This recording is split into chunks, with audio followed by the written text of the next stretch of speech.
Friends, 12 bank के teacher अड्डा में आपका स्वागत है। बिहार शिक्षक भर्ती 3.0 का जो एग्जाम होने वाला है उसी के चलते हमने एक सीरीज स्टार्ट की थी जिसमें सुबह क्लास 9 बजे जो है ना आपको हम साइंस की क्लास चैप्टर वाइज और क्लास वाइज प्रोवाइड कराते हैं और शाम को जो है ना 5 बजे आपको सामाजिक विज्ञान की class chapter wise class wise provide करा रहे थे। उसी क्रम में शाम की क्लास में हमने सामाजिक अध्ययन कक्षा 8 की जो ज्योग्राफी से संबंधित चैप्टर थे उनको मैंने समाप्त कर दिया है। अब हम क्लास 9 के सामाजिक अध्ययन का पहला चैप्टर लेके चलेंगे जिसका नाम है भारत का आकार और स्थिति। ठीक है, पहला चैप्टर लेके चलेंगे भारत का आकार और स्थिति के बारे में बात करेंगे क्योंकि बीपीएससी यहाँ से कई बार परीक्षाओं में क्वेश्चन पूछता है और कई बार पूछा भी है। ठीक है, इसलिए आपके लिए इंपॉर्टेंट है। अगर आपने कोई भी वनडे एग्जाम दिया होगा तो यहाँ से क्वेश्चन आपको जरूर देखने को मिले होंगे। ठीक है, तो इसलिए भी आपके चैप्टर महत्वपूर्ण हो जाता है। तो आइए आपके समय को न बर्बाद करते हुए क्लास को स्टार्ट करते हैं। इससे पहले आपको बता दें कि अगर आपने इससे पहले कक्षा 8 की ज्योग्राफी नहीं देखी है तो हम उसका जो है ना लिंक आपको इस वीडियो के डिस्क्रिप्शन बॉक्स में देंगे, आप वहां से जाके आप देख सकते हैं। ठीक है, तो आइए आपके क्लास को स्टार्ट करते हैं। इसमें हम लोग बात करेंगे भारत के बारे में। तो सबसे पहला पॉइंट जो आता है जो कि इंपॉर्टेंट है परीक्षा के दृष्टि से, हम केवल वही पॉइंट पढ़ते हुए चलेंगे क्योंकि बीपीएससी इन्हीं इंपॉर्टेंट पॉइंट से ही क्वेश्चन पूछता है। ठीक है, सबसे पहले बात करेंगे स्थिति की बात करेंगे तो भारत एक विशाल देश है। भारत कैसा देश है? भारत एक विशाल देश है और यह उत्तरी गोलार्ध में स्थित है। ठीक है, दिया गया है उत्तरी गोलार्ध में स्थित। इसको समझने की कोशिश करते हैं, ग्लोब में आते हैं। ठीक है, ये देख रहे हैं, ये आपकी पृथ्वी मतलब पृथ्वी बनी हुई है। ठीक है, पृथ्वी में बीचों बीच में आपको जो रेखा दिखाई देती है इसको हम लोग बोलते हैं 0 डिग्री। ये क्या है? 0 डिग्री अक्षांश बोलते हैं। ठीक है, या भूमध्य रेखा भी इसको बोलते हैं। ठीक है, तो ये 0 डिग्री अक्षांश रेखा। अच्छा, जो 0 डिग्री के अक्षांश रेखा के जो ऊपर का भाग होता है ये आपका उत्तरी गोलार्ध में आता है। किस गोलार्ध में आता है? ये आपका उत्तरी गोलार्ध में आता है। और जो नीचे का भाग होता है ये आपका दक्षिणी गोलार्ध में आता है। ठीक है, तो ये दो भाग दिया गया आपको। यहाँ पे देखिए भारत दिख रहा होगा, तो आप देख रहे हैं ना जो ये भारत है ना ऊपरी वाले गोलार्ध में, और जो ऊपरी गोलार्ध है उसको हम लोग क्या बोलते हैं? उसको हम लोग उत्तरी गोलार्ध बोलते हैं। तो आपको दिख रहा होगा कि भारत जो है ना हमारा कहाँ स्थित है? उत्तरी गोलार्ध में स्थित है। यही पॉइंट आपका दिया गया है। ठीक है, फिर आगे देखते हैं आगे क्या दिया गया है। फिर दिया गया इसका मुख्य भाग। इसका मुख्य भाग 8 डिग्री 4 मिनट उत्तर से 37 डिग्री 6 मिनट उत्तरी अक्षांश तक। ठीक है, मतलब इसका कहने का मतलब है यही कि आपको फिगर में समझाने की कोशिश करते हैं। ठीक है, जैसे आपको फिगर दिख रहा होगा। ठीक है, फिगर में आपको दिख रहा होगा, फिगर में कहा गया है जो भारत का स्थिति होती है वो देखिए ये दिया गया उत्तर में जो है ना 8 डिग्री 4 मिनट से लेकर यहाँ पे अगर देखते हैं हम लोग, ये आपको मैप दिख रहा है, अगर यहाँ से एक अक्षांश रेखा गया हुआ है तो यहीं से टच करता हुआ निकला है। यहीं पे जो है ना 8 डिग्री 4 मिनट से स्टार्ट होता है भारत। ठीक है, ऊपर कहाँ तक गया है? ऊपर गया है आपका ऊपर, अगर यहाँ कोई अक्षांश रेखा अगर गई है तो वो आपकी 37 डिग्री। ठीक है, 37 डिग्री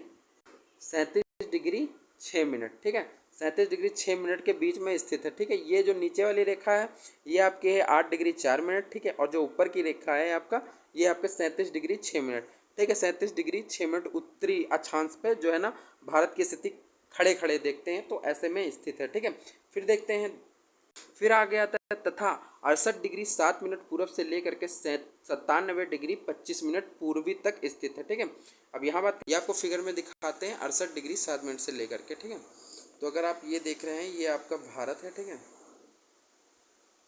ये मैंने दो रेखाएं बना रखी है, एक ये बना रखी है जो 68 डिग्री 7 मिनट, सॉरी 68 डिग्री, जो दो रेखाएं बना रखी है, एक 68 डिग्री 7 मिनट। ठीक है, ये आपकी 68 डिग्री 7 मिनट पूर्वी देशांतर। ठीक है, ये 68 डिग्री 7 मिनट पूर्वी देशांतर, और जो दूसरी रेखा है आपकी 97 डिग्री 25 मिनट। 97-25 मिनट जो दिया गया है, 97-25 मिनट। ठीक है, ये इन दोनों के बीच में भारत स्थित है। ठीक है, तो एक हम ऐसे ऐसे देशांतर रेखा में देखेंगे और अक्षांशीय दोनों में मैंने आपको बता दिया कि भारत किस जगह पे आपका स्थित है। ठीक है, ये बुक में भी दिया गया है। ठीक है, इसको हम लोग समझ लेते हैं। ठीक है, तो आपको समझ में आ गया जो भारत का मुख्य भाग है वो 8 डिग्री 4 मिनट उत्तरी अक्षांश से लेकर के जो है ना 37 डिग्री 6 मिनट उत्तरी अक्षांश तक फैला है। 8 डिग्री 4 मिनट उत्तरी अक्षांश लेकर 37 डिग्री उत्तरी अक्षांश तक फैला है, और 68 डिग्री 7 मिनट पूर्वी देशांतर से लेकर के 97 डिग्री 25 मिनट पूर्वी देशांतर तक है। ठीक है, कर्क रेखा 23.5 डिग्री। ठीक है, कर्क रेखा जो है ना 23.5 डिग्री उत्तर में स्थित है। ठीक है, तो आपको ये ग्लोब दिख रहा होगा, इसमें आपको देखिए 23.5 डिग्री पे जो है ना कर्क रेखा आपकी स्थित होती है। यहाँ पे आपकी कहीं कर्क रेखा है। ठीक है, इसमें दिया नहीं गया है, मैं आपको दिखाता हूँ। ये आपको अगर ऐसे खींची जाएगी तो ये आपकी आएगी 23.5 डिग्री पे, ऐसे यहाँ पे कर्क रेखा जो भारत के बीचों बीच से होती हुई जाती नजर आएगी आपको। ठीक है, यहाँ पे देख रहे हैं ये आपकी कर्क रेखा होती है, कितनी होती है?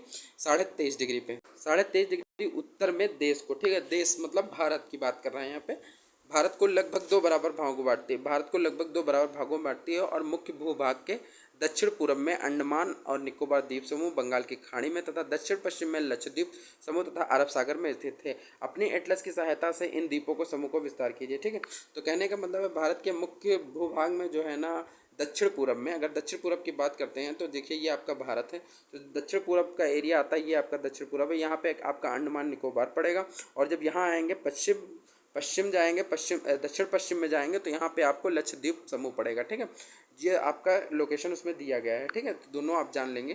ठीक है, फिर आगे देखते हैं। आगे आता है आकार की बात करेंगे कि भारत का आकार कैसे। तो भारत के भूभाग का कुल क्षेत्रफल 32.8 लाख वर्ग किलोमीटर है। भारत का क्षेत्रफल विश्व के कुल कुल भौगोलिक क्षेत्रफल का 2.4% है। ठीक है, ये आप लोग याद रखेंगे पॉइंट कि भारत जो है ना कुल भौगोलिक क्षेत्र का कितना है विश्व के, तो 2.4% है। ठीक है, आगे देखते हैं। आगे भारत विश्व का 7वां सबसे बड़ा देश है। अगर भारत की बात करते हैं तो भारत जो है ना विश्व का सबसे मतलब 7वां सबसे बड़ा देश है। ठीक है, भारत की स्थल सीमा रेखा 15,200 होती है। ठीक है, जो भारत की स्थलीय सीमा रेखा की लंबाई है कितनी है, वो आपकी 15,200 किलोमीटर है। ठीक है, 15,200 किलोमीटर है। समुद्री तट रेखा अंडमान और निकोबार द्वीप समूह व लक्षद्वीप के समूह के साथ है कितनी, 7,516। ठीक है, ये दूरियां आप लोग याद रखेंगे, ये बहुत ही इंपॉर्टेंट परीक्षा के से अगर आपसे स्थल से जुड़ी सीमा की लंबाई पूछेगा तो 15,200 किलोमीटर है। अगर लक्षद्वीप मतलब समुद्री तट से जुड़े हुए अंडमान निकोबार को अगर सम्मिलित करके पूछेगा तो 7,516 है। ठीक है, भारत के उत्तर पश्चिम और उत्तर तथा उत्तर पूर्व सीमा पर नवीनतम वलित पर्वत इसके दक्षिण का भूभाग उत्तर में चौड़ा है तथा और 22 डिग्री उत्तरी अक्षांश से हिंद महासागर की ओर सकरा होता गया है। इसके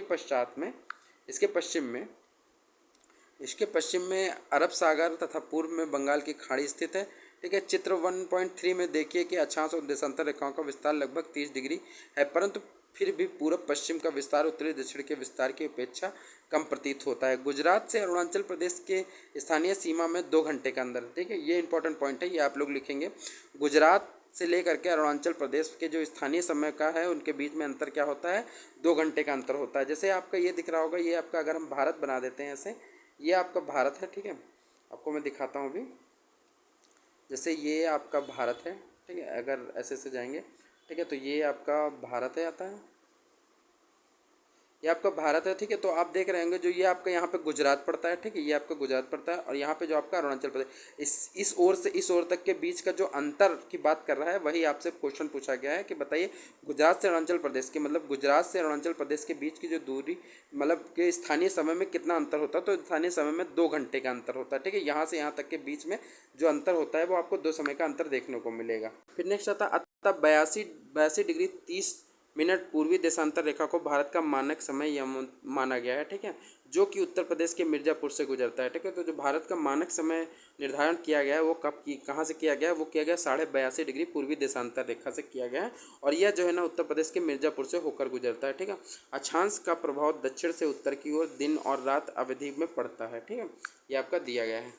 इसके क्षेत्रफल की दृष्टि से भारत का दिया गया है कि भारत जो है ना 7वें नंबर पे, पहले देश पे भारत मतलब पहले पे कौन सा है, तो सबसे बड़ा देश आपका रूस पड़ता है, उसके बाद कनाडा पड़ता है, उसके बाद संयुक्त राज्य अमेरिका पड़ता है, उसके बाद चीन पड़ता है और उसके बाद ब्राज़ील पड़ता है, उसके बाद ऑस्ट्रेलिया पड़ता है, उसके बाद भारत पड़ता है। ठीक है, तो भारत हमारा 7वें नंबर पे। आगे से परीक्षा में पूछता है कि बताइए क्षेत्रफल की दृष्टि से भारत का कौन सा स्थान है, तो भारत आपका 7वें नंबर पे आता है। ठीक है, और इसको हम और तरीके से याद कर सकते हैं, इसको हम लोग याद करते थे रुक अमेरिका चीन में ब्राज़ील आई। ठीक है, रुक अमेरिका ब्राज़ील में चीन आई, रुक अमेरिका, ये ट्रिक है इसको याद करने की, रुक अमेरिका ब्राज़ील में, रुक अमेरिका चीन में ब्राज़ील, रुक अमेरिका चीन में ब्राज़ील आई। ठीक है, ब्राज़ील आई, तो रा से क्या होगा, रुक से रा से हो जाएगा रूस, का से हो जाएगा कनाडा, आ से अमेरिका हो जाएगा और चीन तो चीन है ही, और बा से ब्राज़ील हो जाएगा, आई में आ से जो होगा ऑस्ट्रेलिया होगा और ई से जो होगा वो आपका इंडिया हो जाएगा। ठीक है,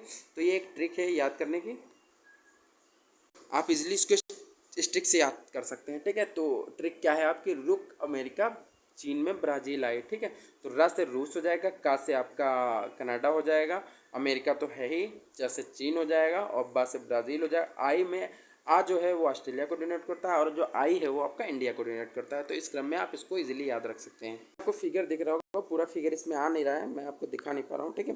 लेकिन आप इसको फिगर देखेंगे तो ये आपको फिगर में लाइन दिख रही होगी 82.5 डिग्री, ठीक है। यही आपकी जो है ना अंतर्राष्ट्रीय जो है ना, सॉरी, समय रेखा है, ठीक है। जो ये 82.5 डिग्री, यही भारत का मानक एवं उत्तर माना गया, ठीक है। तो ये रेखा आपको दिख रही होगी, देख रहे हैं आप, ये सीधा यहाँ से कैसे नीचे आई हुई है और ये सीधा जो है ना के उत्तर प्रदेश के मिर्ज़ापुर से होकर गुजरती है। यहीं पे आपको उत्तर प्रदेश और यहीं के मिर्ज़ापुर से होकर ये निकलती है, ठीक है। और मैप में आपको दिख रहा होगा, आपसे बताया था मैंने, देखिए पश्चिम से जो है ना, पश्चिम से लेकर के जो है ना आपको पूरब तक के बीच की दूरी कितनी है, 29-33 किलोमीटर है, ठीक है।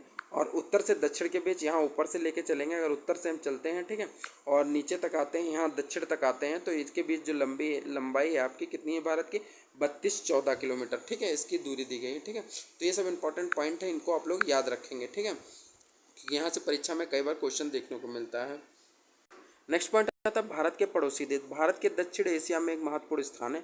अच्छा, भारत का जो है ना दक्षिण एशिया में एक महत्वपूर्ण स्थान है। भारत में 28 राज्य और 8 केंद्र शासित क्षेत्र हैं, ठीक है। 28 राज्यों और 8 केंद्र शासित राज्य हैं, ठीक, केंद्र शासित प्रदेश हैं, ठीक है। इनके बारे में देखते हैं कि क्या दिया गया है, ठीक है।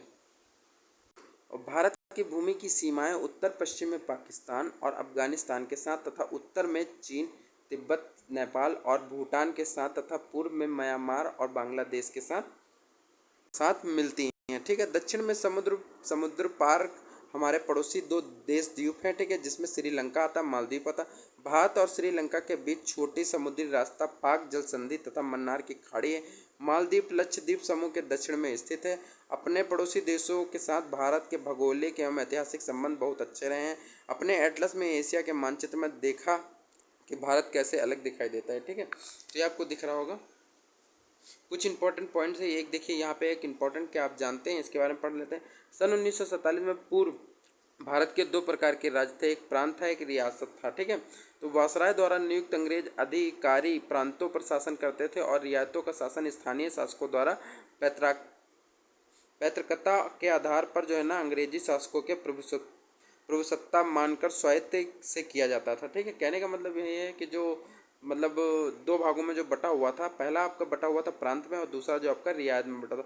जो पहला प्रांत था उस पर जो है ना अंग्रेजी अधिकारी शासन करते थे और जो बाकी जो चीज़ें थी उस पर जो है ना वहाँ के जो पैतृक राजा या जो भी होता था उसको उन्होंने शासन करने के लिए उसको प्रभुता संपन्न जो प्रभुता उसको दे देते थे उस राज्य की, ठीक है। फिर आगे बात करते हैं हम लोग। आगे एक और पॉइंट निकल के आता है जो कि इंपॉर्टेंट है, इसको भी देख लेते हैं।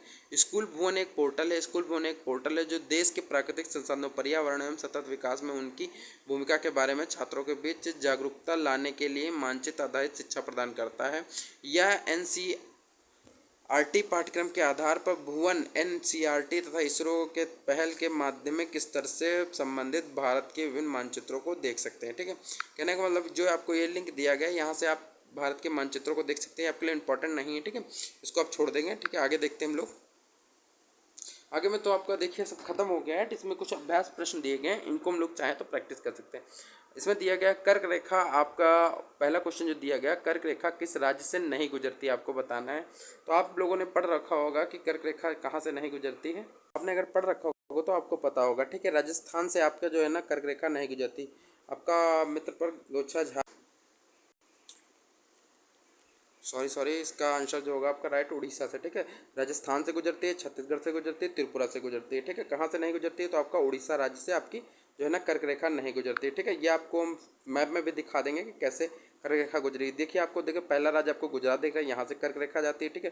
दूसरा राज्य आपको राजस्थान दिख रहा है, यहाँ से भी कर्क रेखा जाती है और मध्य प्रदेश से भी जाती है और छत्तीसगढ़ से भी जाती है और झारखंड से भी जाती है और पश्चिम बंगाल और ये आपका बांग्लादेश और त्रिपुरा और मिजोरम होते हुए आपकी आगे निकल जाती है, ठीक है। तो आप देख रहे हैं कि जो ये आपके राज्य हैं, ठीक है, इसमें से जो आपके भारत के राज्य हैं उसमें पहला गुजरात आता, दूसरा राजस्थान, फिर मध्य प्रदेश, फिर चौथा छत्तीसगढ़ और पांचवा जो है ना झारखंड है और फिर आता है पांचवा, फिर छठा आता है त्रिपुरा और जो सातवां है आपका मिजोरम, ठीक है। तो ये जो राज्य हैं यहाँ से आपकी कर्क रेखा होते हुए गुजरती है, ठीक है। नेक्स्ट पॉइंट दिया गया है, भारत का सबसे पूर्वी देशांतर कौन सा है, आपको बताना है, ठीक है। अभी मैंने आपको बताया था कि जो भारत है ना वो आपका सबसे पूर्वी देशांतर उसका बताया था मैंने 97 डिग्री 25 मिनट जो है ना पूर्वी देशांतर में जो है वो आपका भारत का सबसे पूर्वी देशांतर। फिर नेक्स्ट क्वेश्चन आता है, उत्तराखंड, उत्तर प्रदेश, बिहार, पश्चिम बंगाल और सिक्किम की सीमाएं किस देश को छूती है। ठीक है, तो आपको ये बताना है कि जो उत्तर प्रदेश हो गया, उत्तर प्रदेश और उत्तराखंड या बिहार या पश्चिम बंगाल जो है ना, किस देश के साथ सीमा आपका साझा करता है। ठीक, राइट आंसर हो जाएगा आपका नेपाल। ठीक है, नेपाल इसका राइट आंसर हो जाएगा। ठीक है, नेक्स्ट क्वेश्चन देखते हैं, ग्रीष्म अवकाश में आप यदि कवरत्ती जाना चाहते हैं तो किस केंद्र शासित क्षेत्र से होकर जाएंगे। ठीक है, इसका राइट आंसर हो जाएगा आपका ऑप्शन का, अंडमान और निकोबार से होकर जाएगा। नेक्स्ट क्वेश्चन देखते हैं, मेरे मित्र एक देश के निवासी हैं जिस देश की सीमा भारत के साथ नहीं लगती, आप बताइए कि वह कौन सा देश है। ठीक है, ऑप्शन में देख रहे हैं, भूटान की जो सीमा है ना वो आपकी भारत के साथ लगती है, बांग्लादेश की भारत से लगती है,